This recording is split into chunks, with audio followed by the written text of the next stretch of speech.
Hey Axis and Allies players, the good captain here, and welcome to a playthrough of Axis and Allies D-Day on the AAA platform. My opponent for this game will be Kwaspek. This is his name on the forums anyway. He and I have been playing Axis and Allies for I think at least the last year, probably 2 years. He's a clever opponent. He likes to play many versions of Axis and Allies, and he's got a keen sense of the rules and their application. So he's a good opponent to play this with. And the intent here is twofold. One, I do intend to release a how to play D-Day on AAA clinic video on the primary channel, and then I'm going to release a mini series of videos on this version, best practices and whatnot, just like 1914 Anniversary and Classic.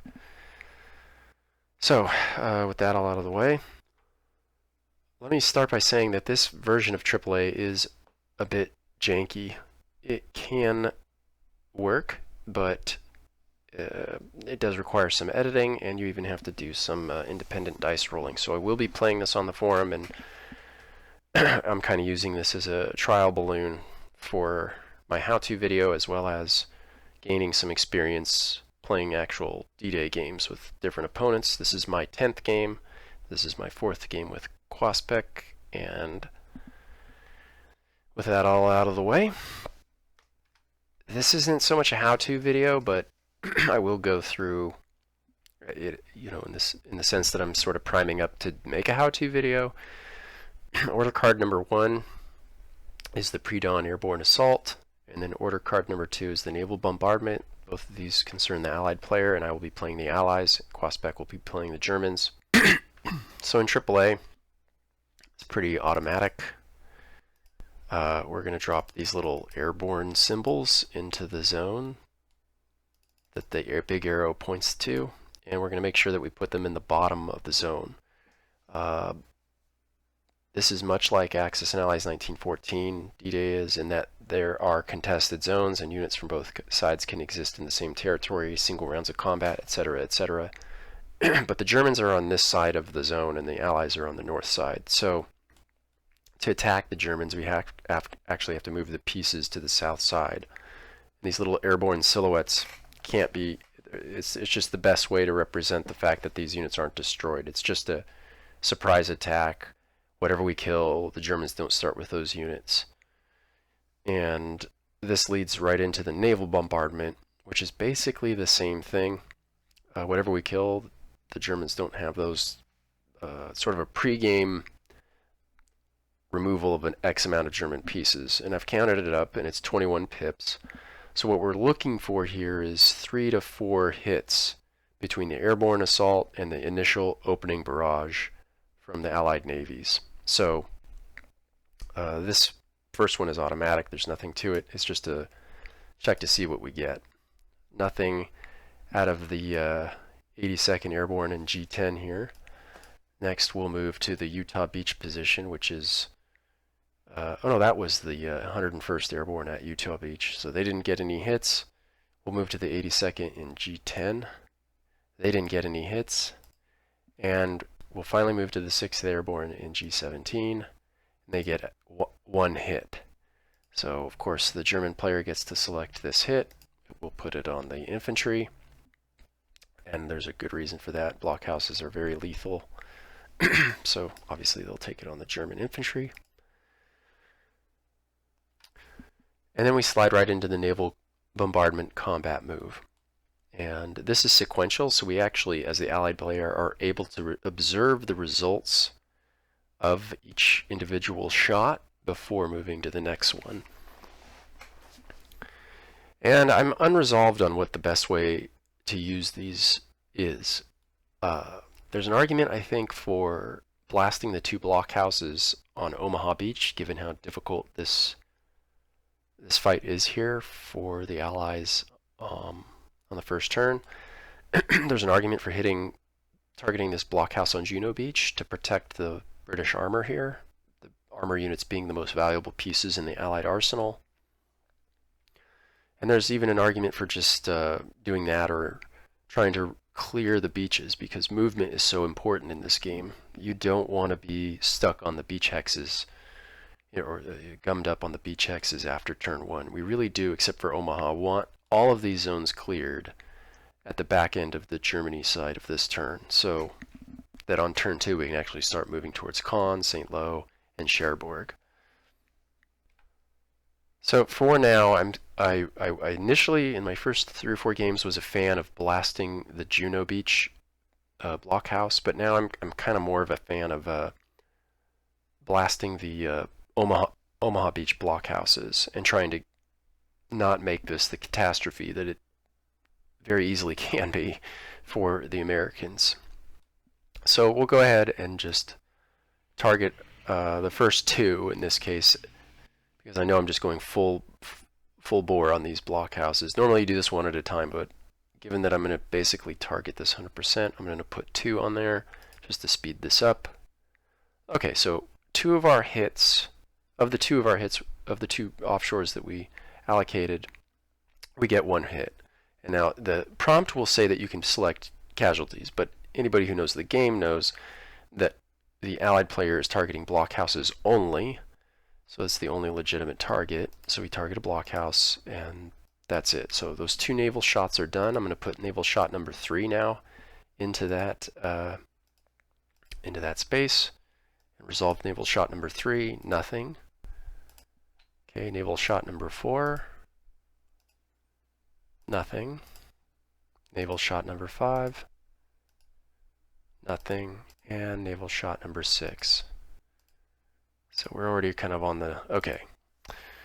And we blasted it. Okay, so that is what I would call the minimum expectation. So there's 21 pips between the airborne and the initial naval bombardment, and we got 3 hits, accounting for 18 pips. So there's basically a 3.5 expectation. The question is, do you get the 4th hit or not? In this case, the Allies did not, but we're not quite done. Okay? And now we go to order card number 3, and this is probably what I guess I could be wrong, but I suspect I will be in my mini-series videos on this game saying this is probably the most important phase for the Allies. Like how you use these appears to be the most non-intuitive, difficult, and prone to experience portion of the game. One strategy is to blanket. You have 8 fighters, so we'll blanket all of the reinforcement zones that the Germans have. However, there's an AA gun in Rouen, so that would absorb 6 at least, leaving 2 left. And in my experience, the best thing to do is cover where you already have combat units. So we might put one over, say, the 82nd here, because they're in an exposed position. Or you might put one over Utah Beach, given that they're going to get pummeled by, there's a possibility they get pummeled by blockhouses and have very little here and then are exposed to German counterattack, etc., etc. So, so what I'm going to do is probably, I think I've decided on this. I'm going to blanket the back line, including Rouen, and just take the 1 in 6 chance that a fighter falls out of the sky here on turn 1, which is terrible. But I think it might be an Allied cross that must be born. And then with the remaining 2 fighters, I'm going to cover the Sword Beach. This is one of the more vulnerable beaches. It has 3 blockhouses aimed at it, and it's got quite a bit of Germans. Historically, this is the area where the Germans launched their only D-Day counterattack. And so, yeah, we kind of want to put the fighter over Sword Beach, so that anybody coming in there, it makes the German player think twice, so to speak. And the other one I think I'm going to put over the 82nd. The alternative would be to put it straight over Utah, but then that kind of dooms the 82nd to a fairly robust counterattack. There's an armor, an infantry here, an armor here, an infantry here. So that's 1, 2, 3, 4 pieces that can get into where the 82nd is. And where the 101st and whatever survives off of Utah, you have just these 2 pieces and the armor. So it's, I guess, what, one more piece. Anyway, that's what we're going to do. Now, how do you do this? You're going to use the edit mode and then add units. And then right in the middle of each territory is a little fighter symbol. So you just click allies out of the edit mode, and then we're going to put a US fighter here. And it doesn't matter US or British, but we'll just keep it aesthetic and just do this along the whole bottom edge. So 1, 2, 3 US fighters. We got one more US fighter to deploy. We'll put it in Chartres. And then we'll switch to the British and just keep layering them in along the bottom here. And then, yeah, this is where it's a bit tedious, but again, you can kind of get over it. It's not too bad. Most games are played on, not TripleA we're spoiled to have TripleA, even this.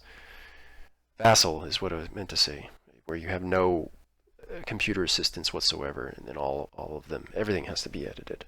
But anyway, okay, so here we are, and now what we're going to do is make our first save.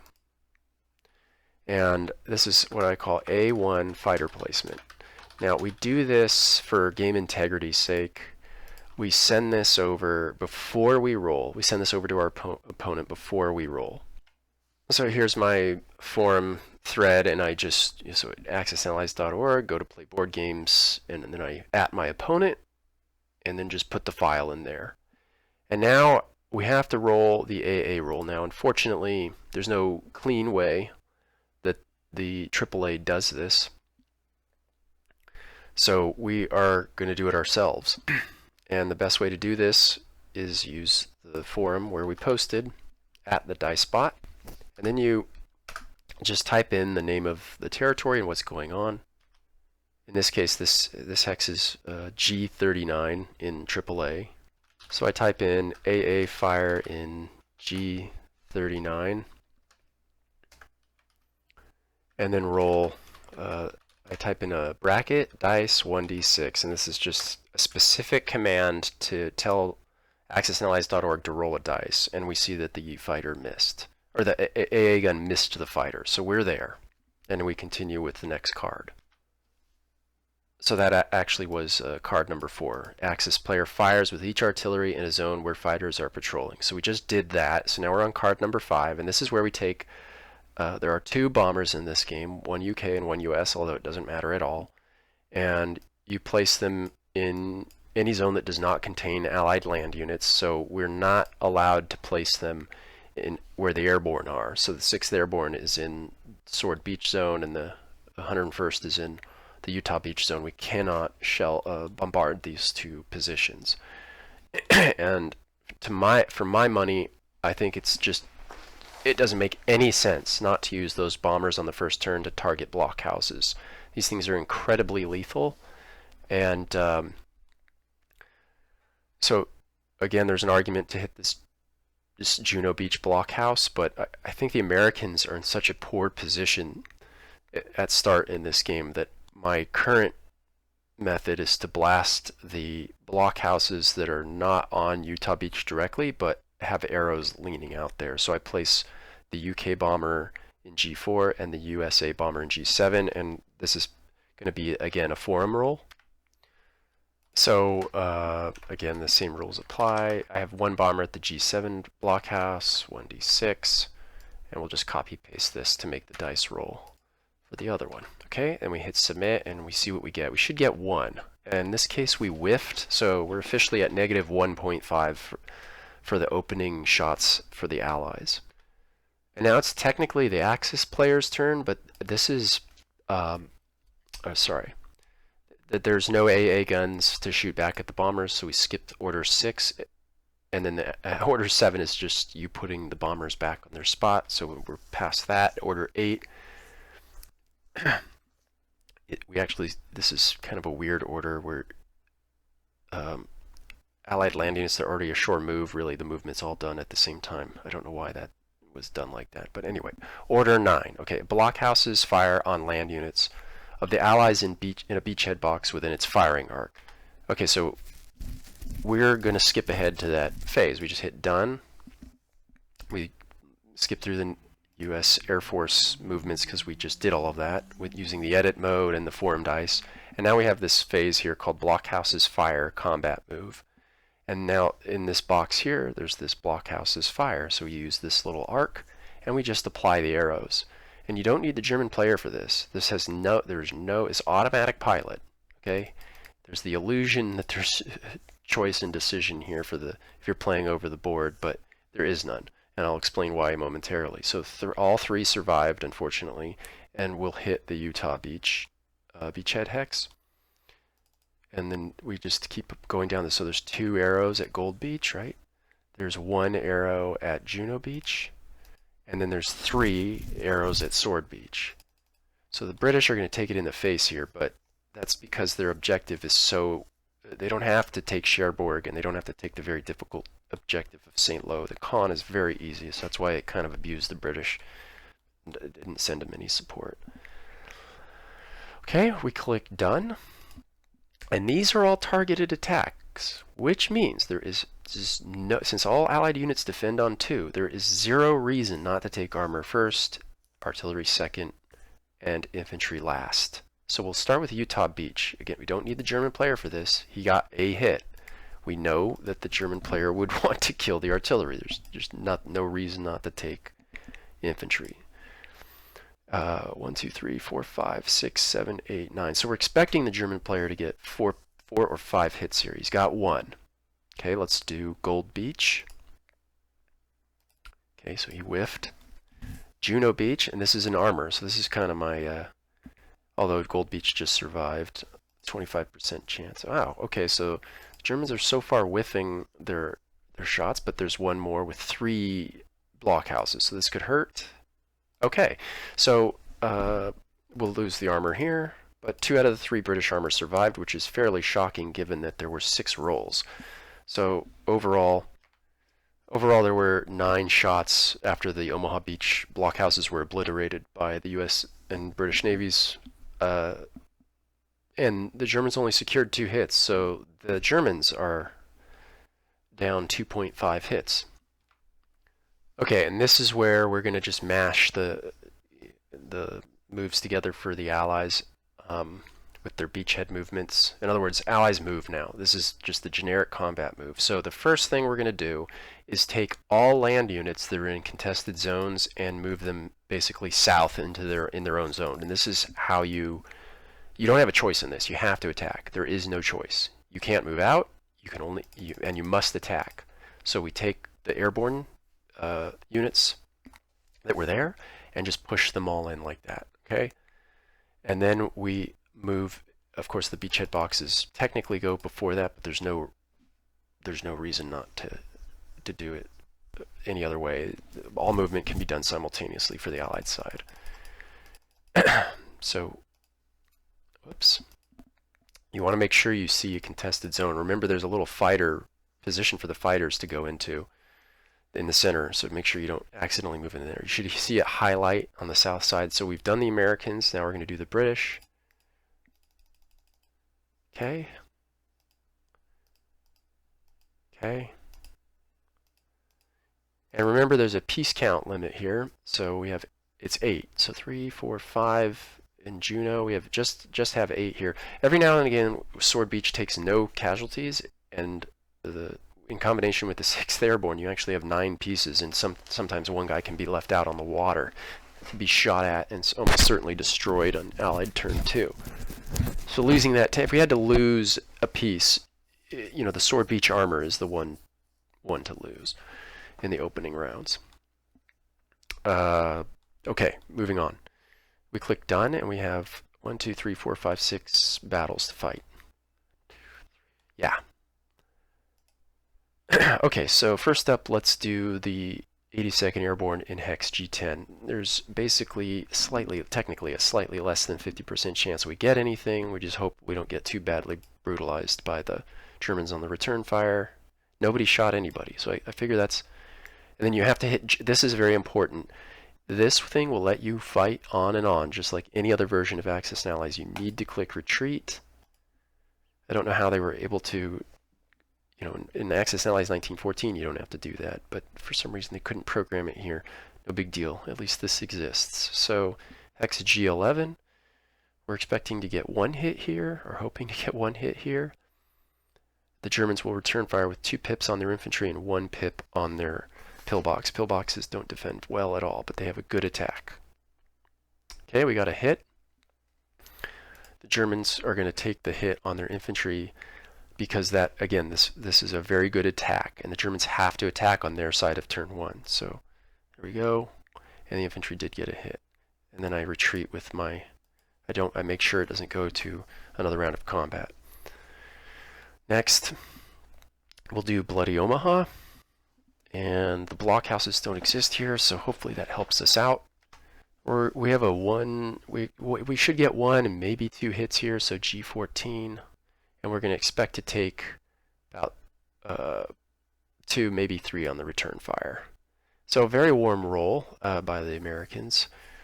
We got 3 hits, so plus 1.33. We'll just put them all on the infantry. And the Germans have a poor roll, so they shot negative 1.33. So we retreat, and that's the end of that. So much for Bloody Omaha, at least for the time being.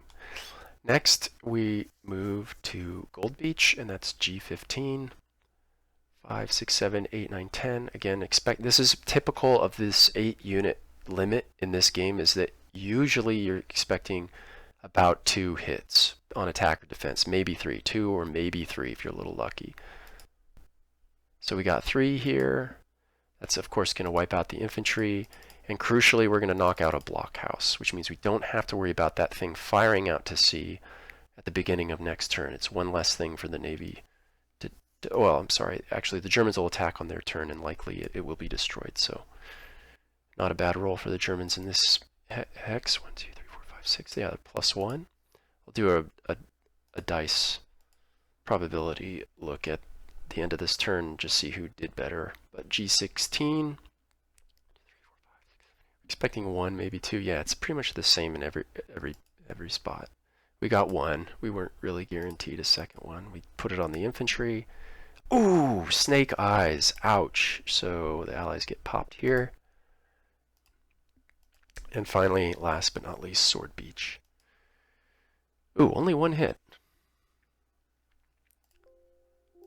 But either way, we're looking pretty good. I think Juno Beach, 2, 6. Yeah, we should still be able. So what I'm doing right now is analyzing the possibility or probability that all these blockhouses go away. Ideally, as the Allied player, you really don't want to be taking hits after turn 1 from blockhouses fire to sea.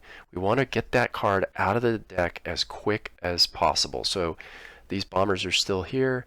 Very likely, if they're not cleared off by the Navy or the land units, the bombers will be going back here. We need to get rid of those so we can open up Utah Beach and start getting pieces ashore. We don't want to lose anything any more than we have to those things. Very lethal, those units.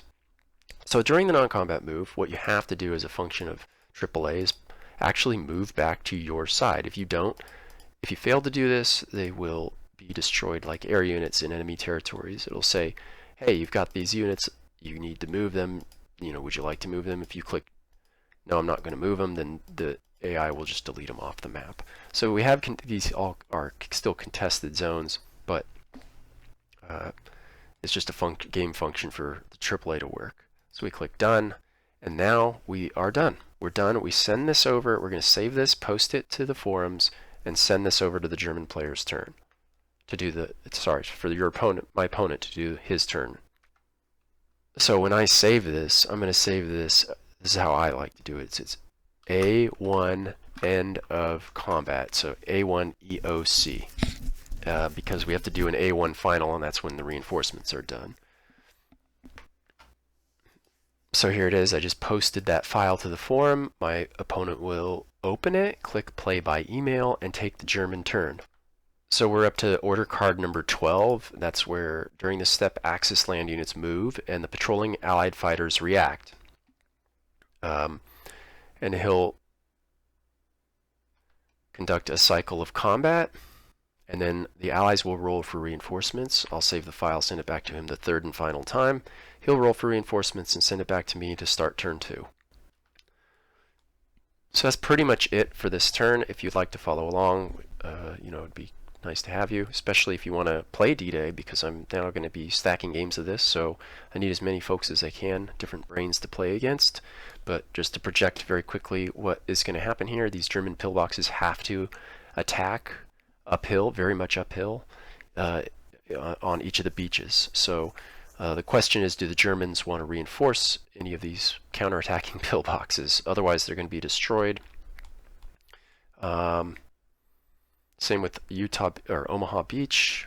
That's 2, 4, 6, 7 pips against 14 pips. So this should clear off probably by the end of next turn as the Allies, maybe a turn later. But if they move into these areas where there are fighters, they have to be the individual pieces have to be rolled against. And again, my opponent, you won't see this, but the German has to use the roller on the forums and basically pre-declare his moves and then roll per piece per fighter. So to that end, we will be reviewing what happened on the German turn and then taking Allied turn 2. And I'll conclude this video by saying, who got the better end of it in the first half of the turn? Well, the dice came out to just plus 0.16 in favor of the Allies, so the Allies essentially went right down the middle of the center line in the bell curve of possibilities. So this is a very stock opener for the Allies, neither hot nor cold. The Germans, and that's including their bombers and every single pip on the attack. And the Germans scored a net of -2. So this is slightly below par for the Germans overall. And that's it. And, that of course can change. We'll do a final turn 1 analysis. But if this is interesting, follow along. And if you would like to play, of course, email me at ryanvaz@yahoo.com. Thanks for watching this. All the best from the good captain, and bye-bye.